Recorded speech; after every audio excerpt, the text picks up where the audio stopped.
When our hearts have been broken, there are wounds no one sees. There are losses no one names. And there are days when we just want to disappear from the world. Because something precious is no longer with us. It could be the passing of a loved one, a relationship that fell apart, a dream we once nurtured in our youth, now reduced to memory, the collapse of trust, or even the loss of ourselves. When we no longer recognize who we are. In times like these, people often say, time will heal. But when we are in the middle of the pain, each minute feels like an eternity. Have you ever cried in silence, alone in the dark? Have you ever smiled, just to keep others from worrying? Have you ever whispered to yourself, can I really keep going without this? If you're going through such days right now, please know this, you are not alone, and there's nothing wrong with still being in pain. To overcome loss doesn't mean forgetting. It means learning how to live again, with a heart that has once been shattered. But here's the miracle, it's through the cracks that the light gets in. As Leonard Cohen once said, this script contains no hollow words, only raw truth, heart to heart. So if you're tired, if you're drifting, just pause for a moment, take a breath, and say to yourself, I don't have to be strong right now. I just need to be honest with myself. And the healing journey can begin from that very moment, when everything we love suddenly disappears. At some point in life, each of us has faced loss. Some lost a mother, who once waited every evening with a warm meal. Some lost a lover, while the shared future was still unfolding. Some lost themselves, after a betrayal, a trauma, or a painful failure. And nothing truly prepares us for that kind of pain. No book teaches you what to do when someone you love is gone. No one shows you how to breathe, when the things you relied on collapse. One young person once said, I couldn't cry, I just felt empty. I did everything like a machine. But inside, I felt like I was already dead. The grief of loss is unlike any other sorrow. It can keep you up at night, drain your energy, steal your appetite. Time may seem frozen or meaningless. And sometimes, you feel guilty just for still being alive. But dear soul, you are not wrong for still living. And you are not wrong if you haven't found joy again. Every one of those emotions is real and worthy of your compassion. Allow yourself to grieve. Allow yourself not to be okay. Because what you lost was something deeply meaningful. And your heart deserves to be heard. The truth about pain, it needs to be seen and accepted. We are rarely taught how to face our pain. Instead, we are told, don't cry, be strong, let it go, don't think about it. Time heals everything, but time heals nothing on its own. If we keep running, denying, and suppressing what's inside us. Carl Jung, father of depth psychology, once said, we cannot change anything until we accept it. Condemnation does not liberate, it oppresses. And the truth is, pain can only begin to heal when it is seen. It's like a wounded child. They don't need magic. They just need someone to look at their wounds, with eyes free from judgment. Only then, the healing truly begins. Grief is the same. It doesn't need to be pushed away, or buried under busyness, forced laughter, or hollow encouragement. It needs presence, a full, quiet presence with the pain. No running, no fixing, no conclusions. You can sit down, place a hand over your heart, and gently say, I am hurting, and it's okay to feel this. I miss them, and I'm not ready to stop missing. I don't have to be strong right now. These words won't make the pain vanish, but they open a space within, where you can begin to breathe again. In the middle of the emotional storm, Thich Nhat Hanh once taught, hold your pain gently, like you would hold a small baby. Just by sitting still with it, you've already begun to heal. When you stop resisting your pain and start accepting it, you're sending a message to your soul. I am still worthy of love, even in my brokenness. And that is the true beginning of peace.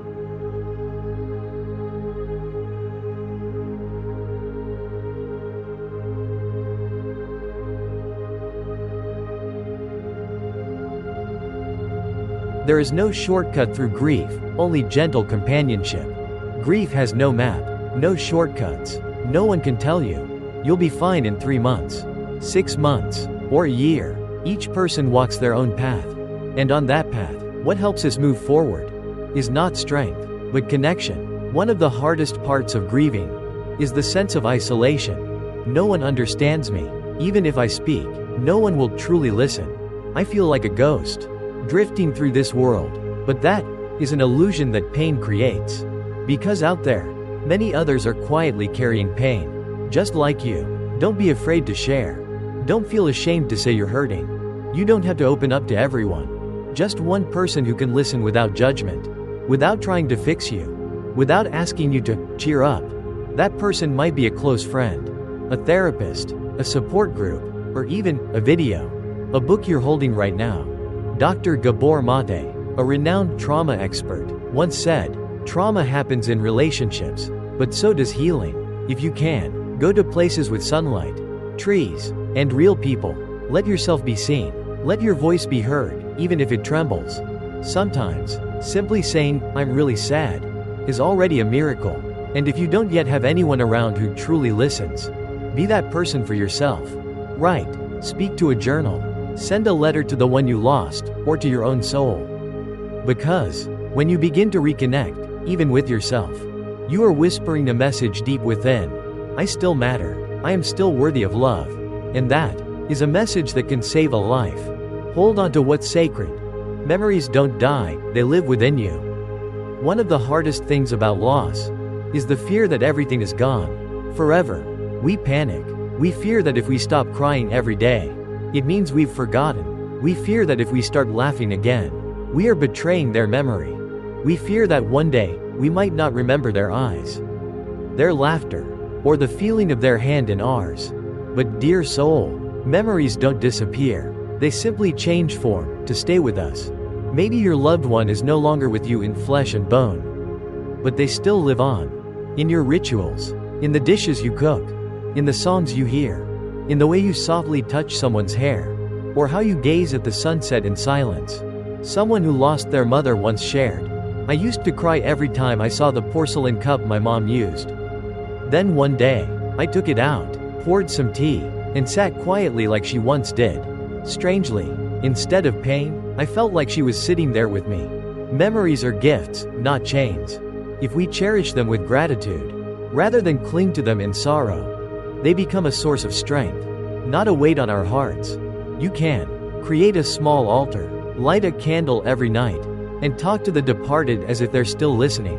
Write a memory journal called Our Stories, recording every beautiful moment, one by one. Do acts of kindness in their name, as if they still live on through your hands and heart. A person only truly dies when no one remembers them with love.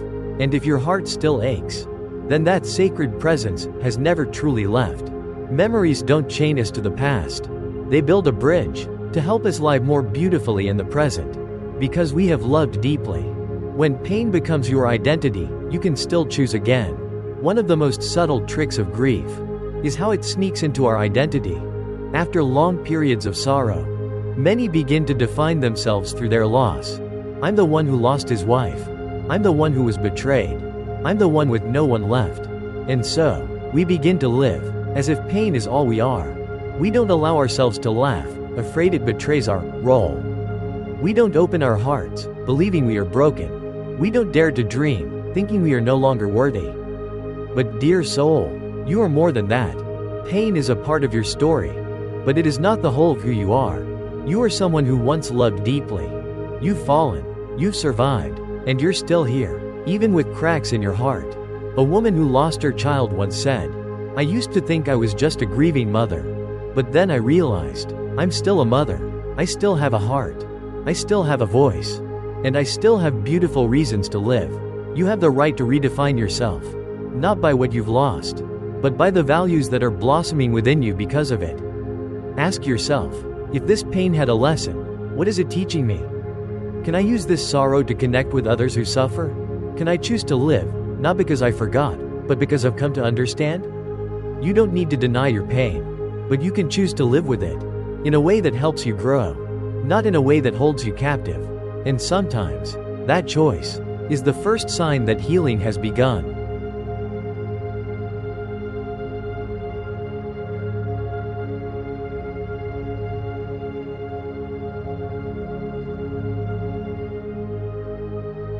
Letting go is not forgetting, it's letting the heart rest. Many people feel deep guilt at the idea of letting go. As if smiling again, living more gently, or thinking less about the one we lost means betraying the love we once held so dear. We're afraid that if we stop remembering, we'll forget. If we move on, their presence will fade into nothing. But letting go is not about erasing. It's not about forgetting. Letting go is a deeply loving act. It's allowing the heart to rest, to breathe, to keep living, without being pulled endlessly into the past. It's like holding a glass of water.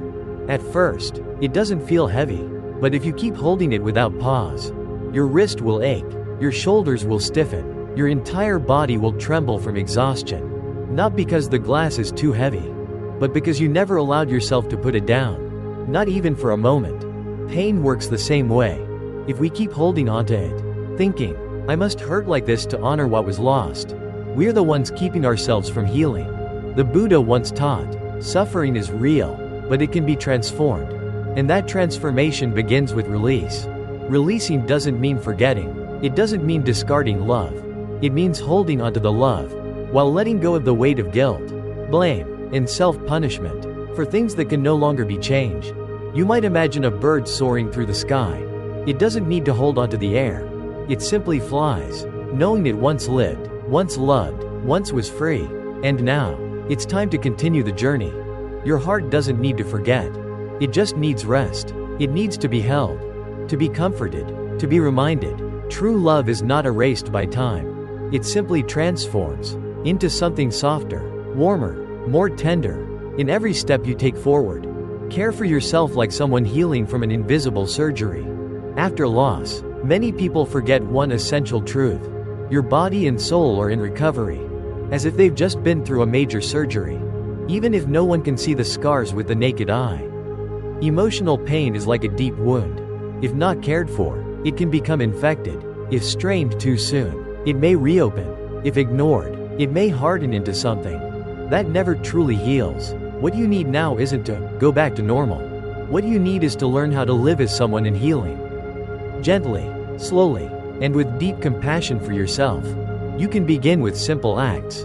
Going to bed a little earlier, eating light, soothing meals, walking in nature, drinking warm water and taking slow, mindful breaths. These small acts, though ordinary, are miracles for a heart that feels dry and broken. If you've been awake through too many nights, start gifting your body a proper bedtime again. If food has lost its taste, try chewing slowly, not just to nourish the body, but to whisper to yourself, I'm still alive. Journaling is also a powerful form of self-healing. It doesn't need to be poetic, just real. Write to yourself, or write to the one you lost. Let the unsaid things find their voice. Each word is a thread, gently stitching the torn places within. And if all you can do in a day is breathe, then breathe. Breathe deeply. Breathe as if each inhale is your way of holding yourself in love. You don't need to rush. You don't need to be strong. Just showing up is already a return. You may feel fragile.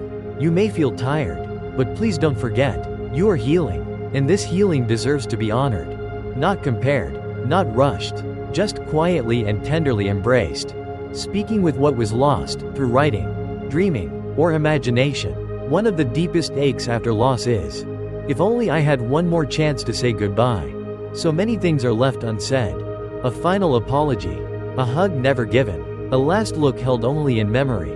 But here's something strange yet beautiful. What we've lost hasn't gone as far as we think. It has simply shifted form into a softer, more sacred space, where we can still meet. Through dreams, memory, and quiet imagination. You can try writing a letter. Write as if they're still here, still listening. Say everything your heart has been holding. The sorrow, the anger, the regrets, the gratitude, even something simple like, I ate your favorite dish today, and I missed you more than usual. Writing is a sacred dialogue. It allows us to keep the connection in a way that heals, not harms. You might also take time each day to imagine them beside you, walking with you, listening to music, sitting in silence. A mother who lost her son once shared. Each morning, she poured a second glass of milk and placed it next to her own, not out of superstition, but because it helped her feel her son was still growing, along with her love that never ceased. And then, there will be nights when you stop resisting dreams. And in those dreams, they'll appear, smiling, speaking, maybe even hugging you once more. Don't dismiss it as just a dream. That's your consciousness, giving you one more meeting. Not to forget, but to keep loving, in a quieter way, whether through writing, imagining, or dreaming. What matters most is that you give yourself permission to continue the connection, not to hold on, but to release what was never spoken, in a way that is gentle, loving, and real.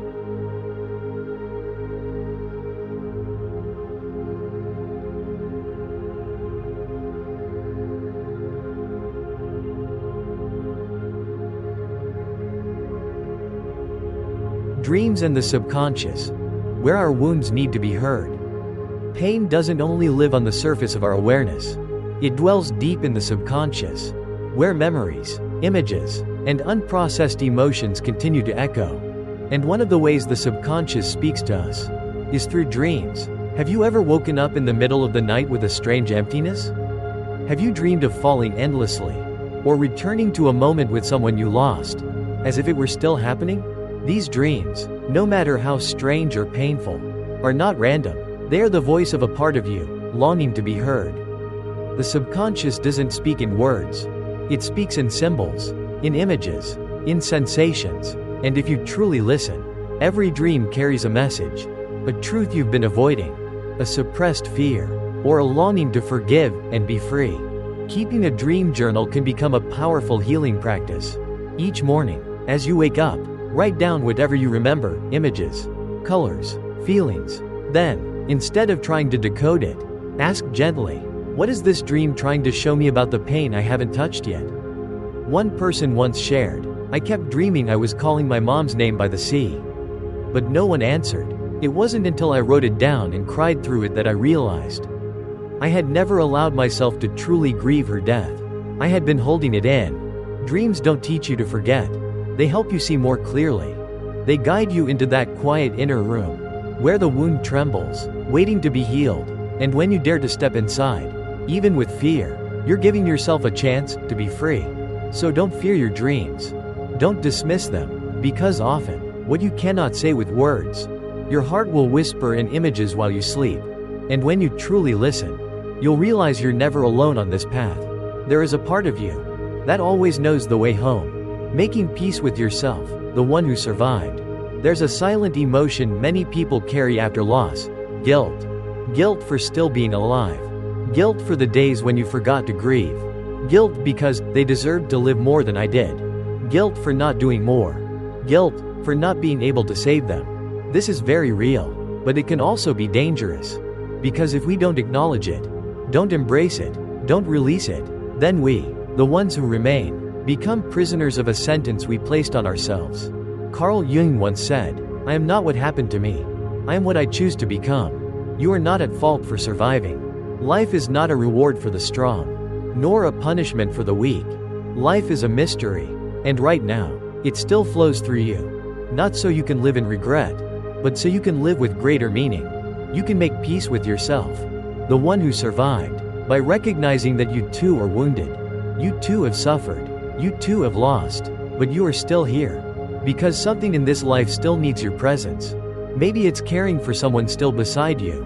Maybe it's holding space for another grieving soul. Maybe it's writing your story, creating a space of love, or simply living well, as your loved one would have wanted. Place your hand on your chest and say, I'm sorry for punishing myself all this time. I deserve to live, not because I'm better, but because I still have the chance to love. And that is not betrayal. It is honoring life, the sacred part of existence that now continues through you. With your whole heart, art, nature, and stillness. The door that reopens the heart. There are wounds that words cannot touch. And sometimes, there are moments when you don't need anyone to say anything. Just a sunset is enough to soften your soul. Healing doesn't always come from therapy, or books, or rational thought. Sometimes, healing arrives through beauty, silence, and things that don't need explaining. Art is one of those paths. A painting, a song, a dance, or a simple melody can reach places within the heart where words have never been. You may cry listening to a piano piece. You may write a poem no one will ever read. And it might just save you during a sleepless night. Nature offers the same. Some people find peace simply by sitting under an old tree, listening to falling leaves, birds chirping, or breathing in the scent of wet earth after rain. Thich Nhat Hanh once taught, walking in the forest is meditation. Drinking tea is meditation. Watching a flower bloom is meditation. Every mindful act is a step back home to yourself. If you're in pain, don't overthink. Come back to your body, to your breath, to the ground beneath your feet, to your hands holding a warm cup of tea. Draw something, sing softly, stand in the rain. No reason, no purpose. Sometimes, your heart doesn't need understanding. It simply needs space, gentle space, to unfold and heal in its own time. And when you become truly still, you'll begin to hear something small, a sound like a whisper from your own heart. I'm still here, and I'm learning to love life once again.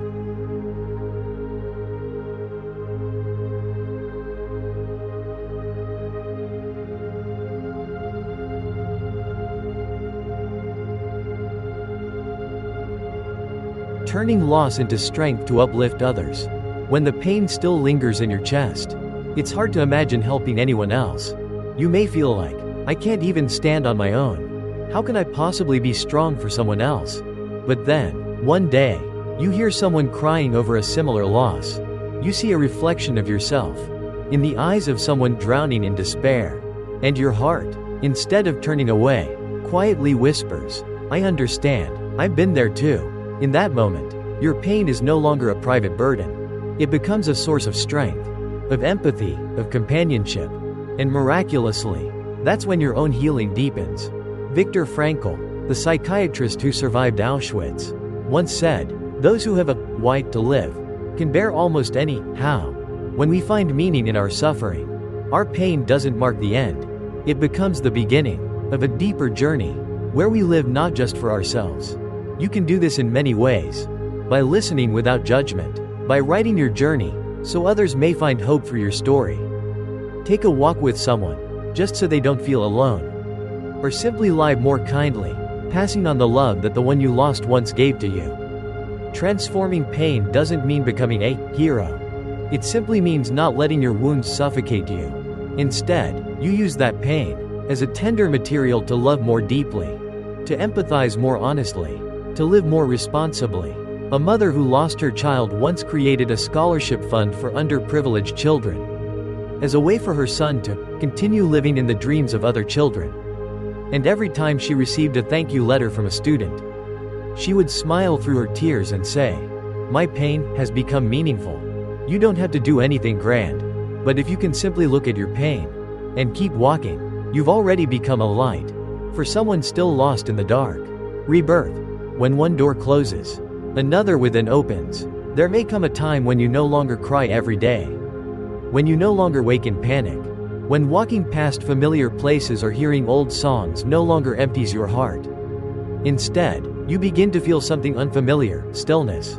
Not because you've forgotten, not because the love has faded, but because your heart has stopped fighting the truth. And in that quiet moment, you begin to enter a new phase, rebirth. Rebirth doesn't mean becoming someone else. It means becoming yourself again, but deeper, wiser, and more tender with life. You start to understand, loss is an inseparable part of existence. Just as winter must come for spring to be meaningful. Just as darkness makes you treasure the light. Just as losing someone teaches you to love more fiercely those who remain. This is inner growth. It doesn't shout, it doesn't seek praise, but you'll see it in your eyes, a new depth. You'll speak less, listen more, forgive more easily, feel gratitude more often. Rebirth is not just surviving. It is beginning anew, with a heart once shattered, now learning to love even more fully. As teacher Min Naeem once said, when the heart is at peace, you don't need to forget the past, nor chase the future. Just live deeply in this moment. And that is enough. That is rebirth. It's the moment you realize life doesn't wait for your pain to disappear before offering joy.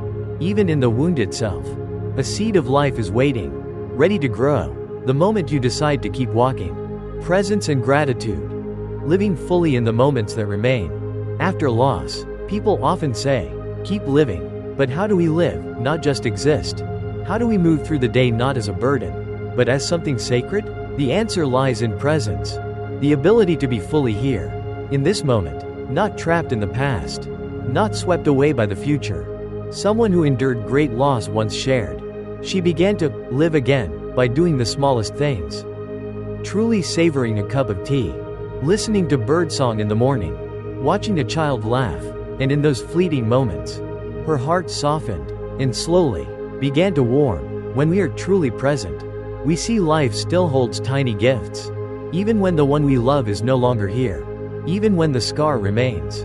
Gratitude doesn't wait for perfection. It begins when we realize, even after all we've lost, we're still breathing, we're still loved, we still have the chance to love others. You don't have to be thankful for the pain, but you can be thankful for the strength that helped you survive it. A friend who stayed, a book that made you cry, a morning when your chest didn't feel as heavy as the day before.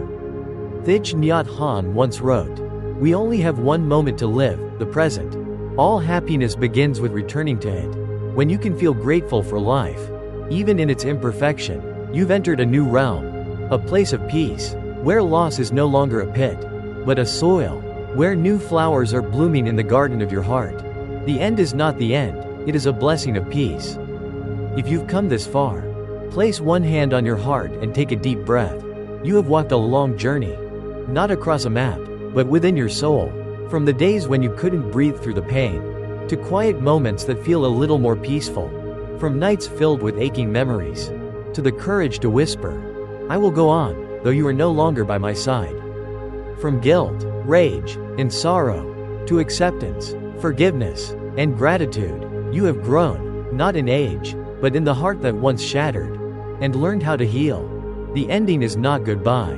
The ending is when you look at what was lost, and instead of a black hole pulling you down, you see a deep stream, quietly nourishing the soil inside you, softening your heart, making it more human, more alive. And if you could say one final thing to the person or part of you that is now gone, perhaps you would say, "Thank you for once being a part of my life. I will live on, not because I've forgotten, but because I love you so much. I won't let the pain take away the rest of my days." When you can say that, you have already begun to heal. Dear soul, this journey doesn't promise you won't feel pain again, but it hopes you will no longer feel alone in your pain. And in the darkest nights, you'll remember, light always begins with a crack.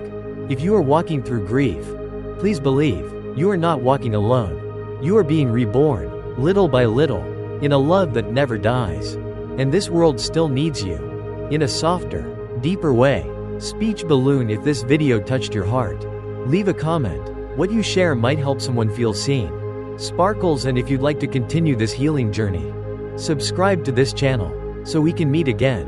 Walk gently, but walk deeply, together.